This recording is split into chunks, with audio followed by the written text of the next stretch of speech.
Welcome to our channel HASHMICLINICS.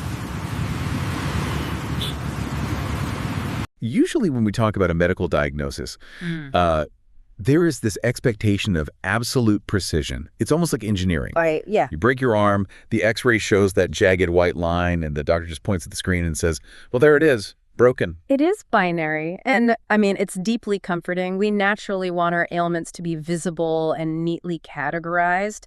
You know, we want a clear enemy. Exactly.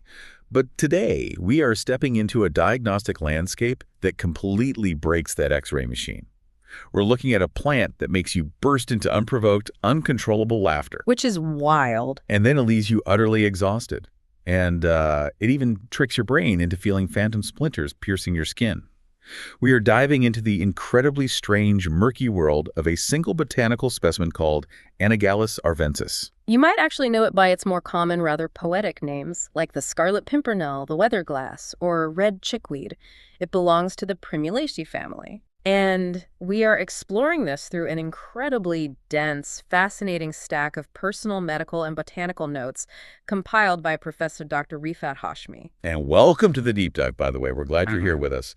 Before we even get into what this plant does to the human body, the notes detail exactly how it was prepared for use as a tincture.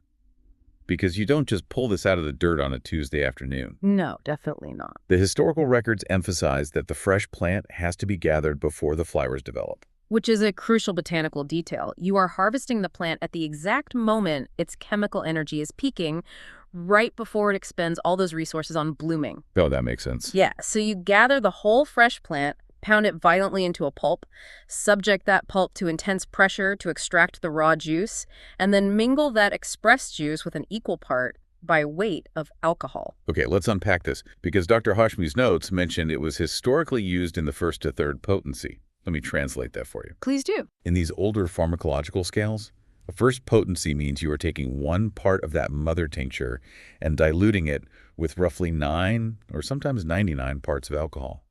So by the time it reaches a third potency, it's highly diluted. Right. It is not raw poison, but it still carries a profound chemical payload. A payload that was trusted with some of the most terrifying conditions known to medicine at the time. And that is the sheer paradox of this plant.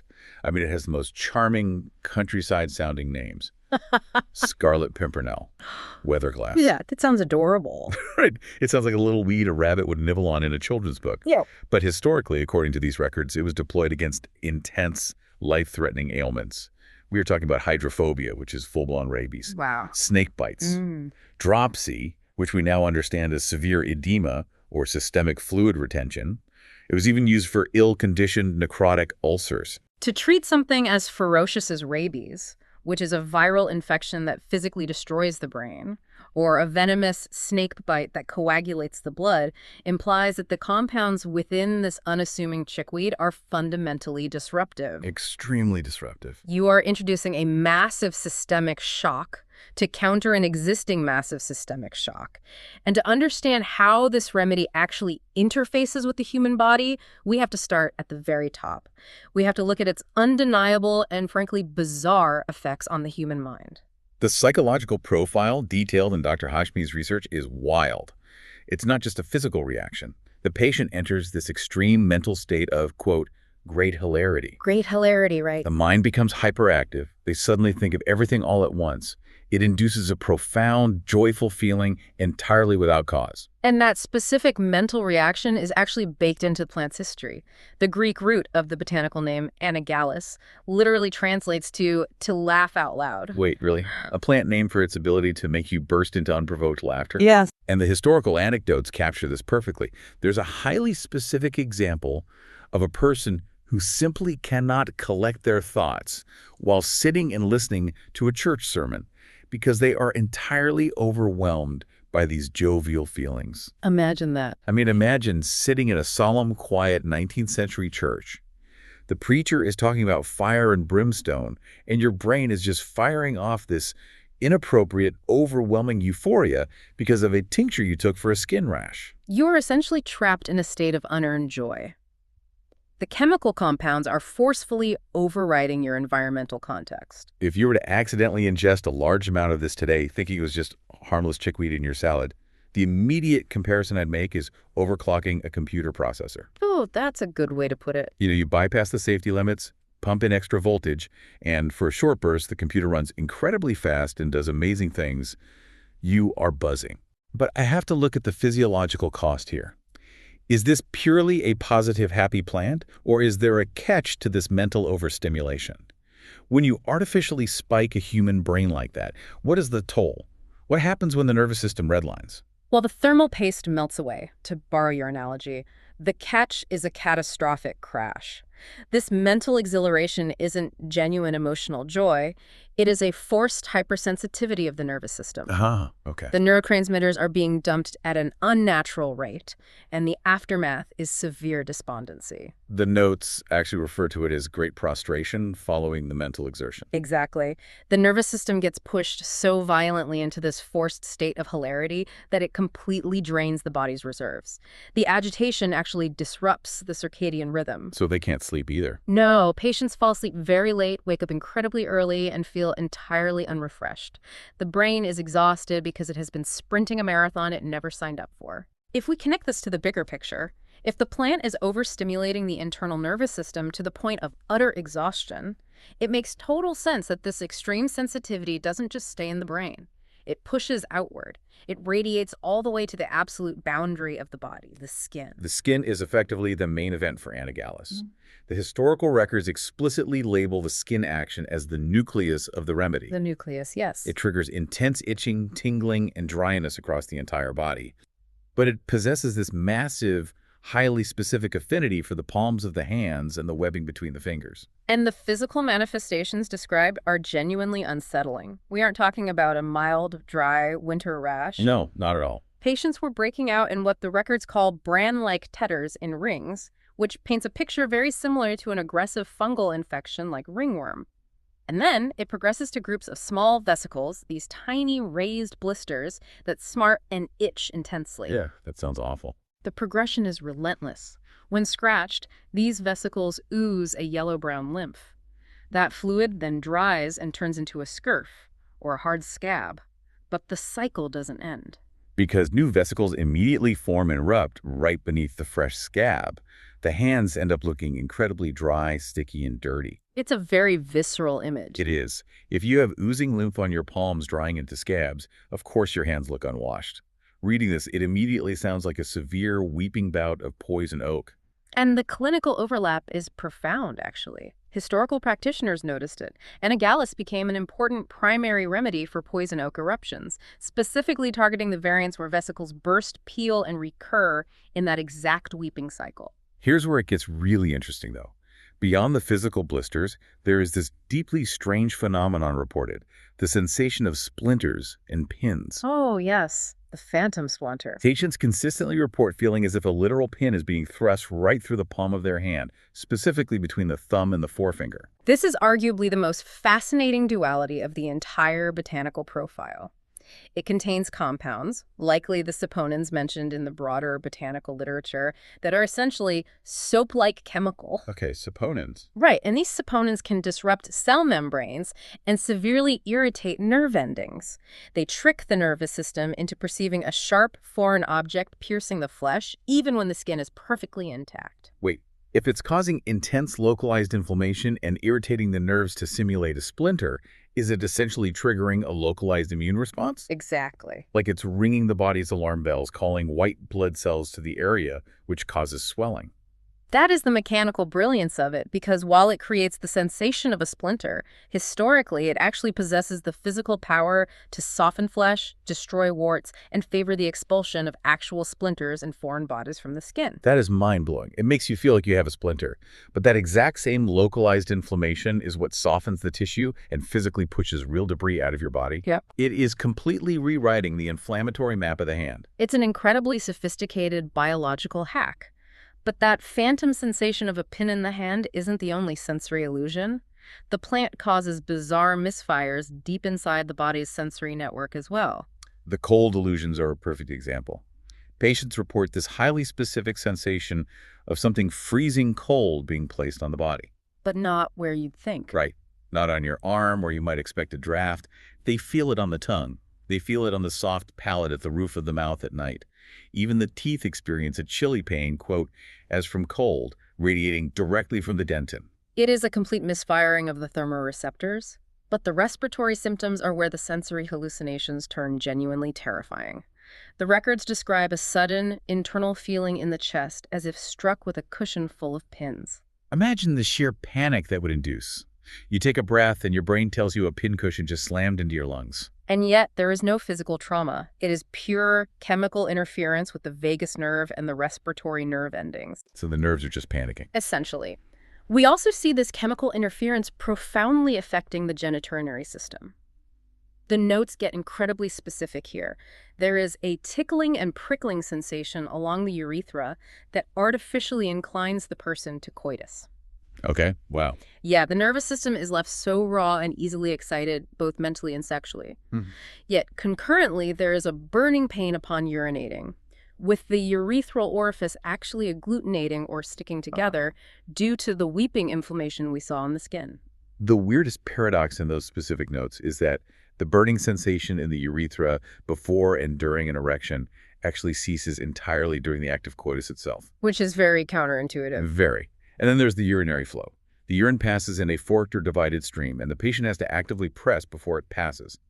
Wait, why a forked stream? Is that just the localized inflammation causing a stricture or muscle spasm in the urinary tract? Pretty much, yeah. The saponins and volatile oils excreted through the kidneys would heavily irritate the urethral lining, causing exact localized swelling that physically bifurcates the stream. What strikes me about all these records, the cold tongue, the phantom pin specifically in the right thumb, the forked stream, is the intense geographical specificity. It really is map-like. Right. It's not just a headache, it's a knocking pain exclusively on the left side of the head. It's a sensation of tightness, specifically in the bend of the left knee. Why was Dr. Hashmi and historical medicine in general so obsessed with these highly localized, hyperspecific quirks? This raises an important question about how this entire era of medicine functioned. In modern medicine, you treat the disease label. In this historical symptom-based framework, you treated the constitution. The notes mention patients with psoric or allergic constitutions. Let's clarify psoric for the listener, because that's a pretty heavy 19th century term. It basically refers to a patient who has a deep-seated chronic susceptibility to skin diseases, itching, or systemic sensitivities. It was their way of describing a genetic or underlying flaw in the immune system, right?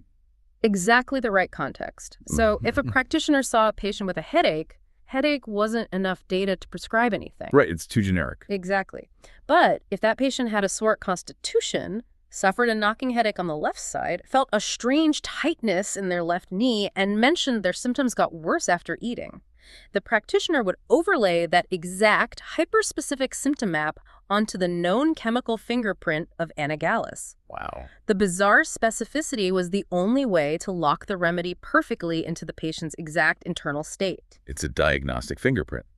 And a massive part of that fingerprint involves what the text calls modalities, the specific things that make the symptoms better or worse. Yes, crucial clues. We know what makes the Anagallis state worse. Touch. Touching the eyelids aggravates the pain in the right eyeball. Touching the teeth amplifies that chilly phantom cold pain. And eating physically makes the throat scraping and the hoarseness proceeding from the trachea worse. Touch and food demand physiological processing. When the nervous system is already overclocked and redlining from the plant's compounds, it simply cannot handle any additional external stimuli. It violently rejects a simple touch. But here is the pivot that surprised me. Touch is bad, but rubbing actually relieves the intense itching on the palms of the hands. Yeah, that seems like a contradiction at first. Totally. But physiologically, rubbing applies a broader, more diffuse mechanical pressure. A light touch lightly triggers the hypersensitized damaged nerve endings, sending a sharp pain signal.